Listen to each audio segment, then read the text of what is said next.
नमस्कार किसान भाइयों, कैसे हैं आप लोग। उम्मीद करता हूँ बहुत ही बढ़िया होंगे।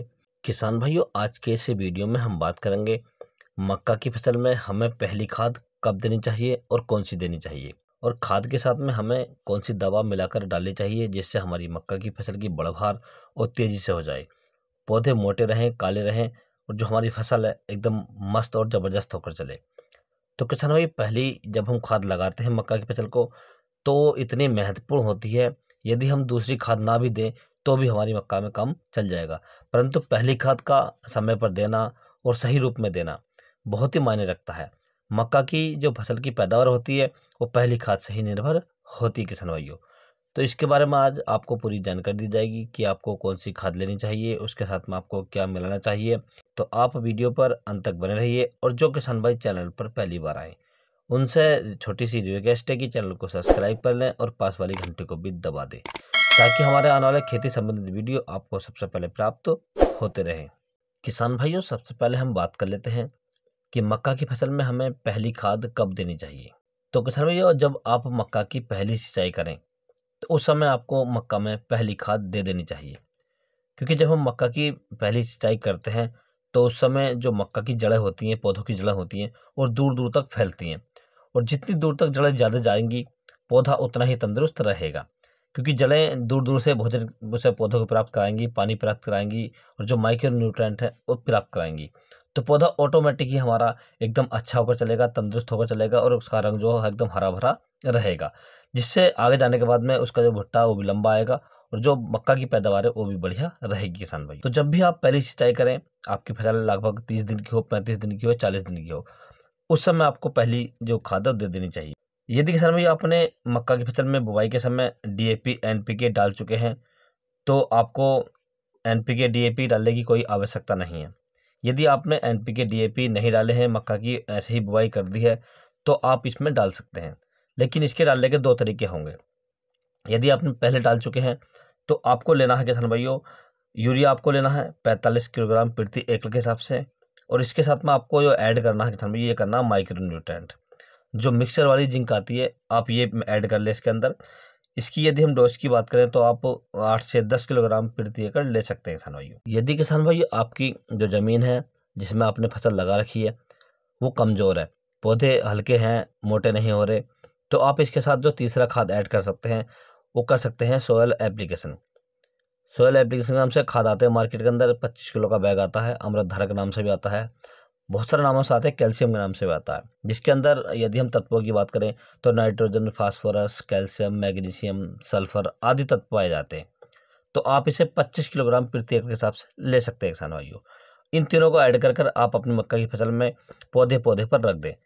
जब आप इसे पौधे पौधे पर रखें तो पौधे से लगभग इस खाद को आप 2 इंच दूर रखें। और किसान भाइयों, इस खाद को रखने के बाद में इससे बेहतर रिजल्ट लेने के लिए, अर्थात ये खाद हमारे खेत में और भी अच्छा काम करे, इसके लिए आप जो आपकी फसल है उस पर आप मिट्टी चढ़ा दें।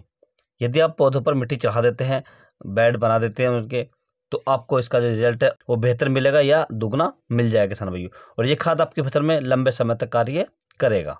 इससे किसान भाई फायदा ये होगा कि जो हमारी मक्का की फसल है वो बेड में आ जाएगी, अंदर आ जाएगी, बेड के या गुल के अंदर आ जाएगी, जिससे पानी हम जब लगाएंगे तो हमारी फसल को पानी बहुत हल्के रूप में प्राप्त होगा, जिससे पौधे हमारे बहुत ही तंदुरुस्त और मोटे होकर चलेंगे, जिसके कारण उन पर भुट्टा भी बहुत लंबा आएगा किसान भाइयों। जब भुट्टा लंबा आएगा तो हमारी जो मक्का की फसल है उसकी जो पैदावार है वो भी अच्छी रहेगी किसान भाइयों। तो आप पहली खाद इस प्रकार से दे सकते हैं। यदि किसान भाइयों आपने बुवाई के समय एनपीके डीएपी वगैरह नहीं डाली है तो आप पहली खाद के साथ इसे ऐड कर सकते हैं। तो आपको यूरिया 45 किलोग्राम, माइक्रोन्यूट्रेंट 10 किलोग्राम, जो आपकी सागरिका वगैरह आती है वो 10 किलोग्राम, और जो आपका एनपीके वगैरह है वो लगभग 30 किलोग्राम आप ले सकते हैं, और इसी के साथ ऐड कर कर पौधे पौधे पर रख दें आप, और रखने के बाद में आप पौधों से मिट्टी लगा दें। मिट्टी यदि व्यवस्था हो सके किसान भाइयों आपके पास तो मिट्टी ज़रूर लगा दें, क्योंकि मिट्टी जब हम लगा देते हैं तो हमारे इससे बहुत ज़्यादा फायदे होते हैं। सबसे पहली बात तो हमारे पौधों को पानी समान रूप से मिलता है, हल्का पानी मिलता है, जिससे उनकी बढ़वार तेज़ी से चलती है। और अब मक्का में जो धूप पड़ती है जब हम सिंचाई करते हैं तो उस समय हमारे पौधे सूखते भी नहीं हैं, उसके अंदर बीमारी भी नहीं आती है।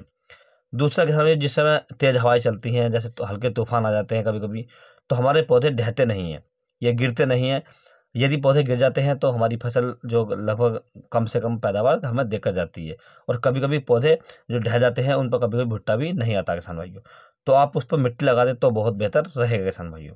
यदि किसान भाइयों आपकी ज़मीन में आपने गोबर की खाद डाली हुई है पहले से ही, और आपके पौधे शुरुआत से ही तंदुरुस्त होकर चल रहे हैं, तो आप केवल यूरिया का प्रयोग कर सकते हैं। यूरिया आपको 45 किलोग्राम प्रति एकड़ लेना है। आप इसे पौधे पौधे पर रख दें या छिटक दें और अपनी फसल में सिंचाई कर दें, तो भी आपकी फसल एक अच्छी पैदावार देगी किसान भाइयों। क्योंकि गोबर की यदि हम खाद डालते हैं तो उसके आगे सारी जो केमिकल्स वाले खाद होते हैं वो सभी फेल हो जाते हैं। तो इसलिए आप सबसे पहले काम करें कि आप अपनी फसल में गोबर की खाद जरूर डालें किसान भाइयों। यदि आपने गोबर खाद नहीं डाली है, किसी वजह से आपकी फसल कमज़ोर है, तो आप जो मैंने खाद बताए पहले आपको, आप उन्हें डाल सकते हैं। यदि किसान भाई आप पहली खाद को इस प्रकार से देते हैं या पहली खाद के रूप में ये सभी प्रोडक्ट देते हैं, तो आपकी जो मक्का की फसल है वो बहुत ही बम्पर होकर चलेगी किसान भाइयों। यदि किसान भाइयों आपको किसी अन्य फसल के बारे में कोई जानकारी चाहिए तो आप मुझे कमेंट्स कर सकते हैं, व्हाट्सएप पर मैसेज कर सकते हैं। मैंने व्हाट्सएप का नंबर चैनल पेज पर दे रखा है, आप वहाँ से ले सकते हैं और अपनी फसल का फोटो डालकर कोई भी जानकारी प्राप्त कर सकते हैं। यदि किसान भाइयों आपको मेरे द्वारा दी गई जानकारी अच्छी लगी हो, वीडियो पसंद आया हो, तो वीडियो को लाइक करें, शेयर करें और चैनल को जरूर सब्सक्राइब करें। Thanks for watching my video.